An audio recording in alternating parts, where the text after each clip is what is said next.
আসসালামু আলাইকুম। আজকে আমি কথা বলবো কিভাবে আমরা সহজ পদ্ধতিতে বাসায় প্রেশার মাপতে পারি। আজকে প্রেশার মাপার জন্য আমার কাছে আছে VLPEC2 এর একটা মেশিন এবং BSMI এর একটা স্ট্যাথো। এই ২ টা যন্ত্র ব্যবহার করে আমরা খুব সহজ উপায়ে কিভাবে প্রেশার মাপতে পারি সেই বিষয়টা দেখাবো।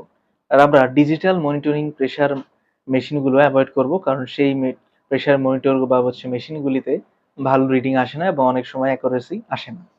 তো আমরা কথা না বাড়িয়ে প্রসিডিউরে যাই। যেমনটি আমি বলেছিলাম যে আমাদের কাছে আজকে আছে BLPEC2 এর একটা অ্যালাল কাফ এবং আছে BSMI এর স্যাথো।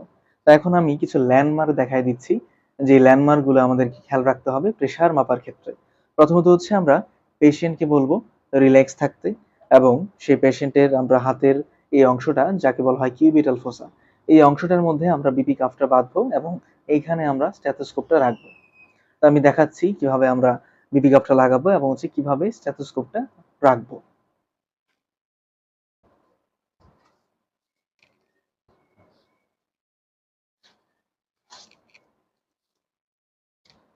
এই যে আমি সাথে বিপি কাপটা লাগিয়ে দিলাম এবং এই বরাবরই লাগাবো এবং আমরা স্টেথোস্কোপটা ঠিক এই বিপি কাপটার নিচে আলতো করে বসিয়ে দিব।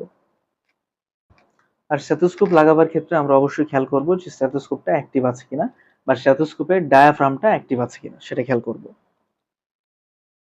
এই বরাবর আমরা রেখে দেব এবং আমরা আরেকটা বিষয়ের সাথে পরিচয় করিয়ে দেই। এই যে আমাদের কাছে থাকা এই যে পাম্পটা, এই পাম্পটার মধ্যে রয়েছে একটা বাল্ব।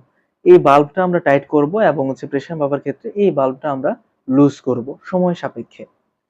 এখন আমরা এখানে দেখতে পাচ্ছি এই যে মিটারটা, এই মিটারে আমরা প্রেশার মাপার ক্ষেত্রে 180 পর্যন্ত আমরা রিডিংটা তুলবো সিস্টোলিক প্রেশারটা, এবং সিস্টোলিক প্রেশার 180 তোলার পরে আমরা পাম্পটাকে আস্তে করে লুজ করব বা যে টাইট করেছিলাম সেটা ছেড়ে দেব এবং কখন পর্যন্ত লাস্ট রিডিংটা আসছে সেটা আমরা খেয়াল করব। যথারীতি আমরা পাম্পের প্রেসারটা বাড়িয়ে দিচ্ছি। আর মিটারটা রাখার ক্ষেত্রে আমরা হার্টের লেভেল বরাবর মিটারটা রাখতে পারি, অথবা আমরা এই বিপি কাফের এই জায়গাটাতে মিটারটা সুবিধার জন্য আটকে রাখতে পারি। তো আমি দেখাচ্ছি কিভাবে সুবিধা হয়।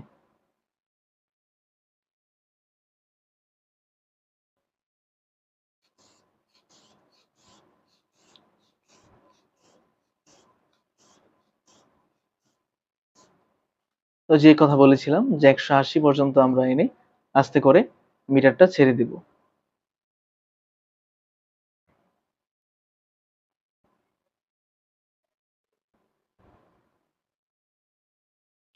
এখন মিটারটা ছাড়ার ক্ষেত্রে আমরা এই মিটারটা আস্তে আস্তে করে ছাড়বো।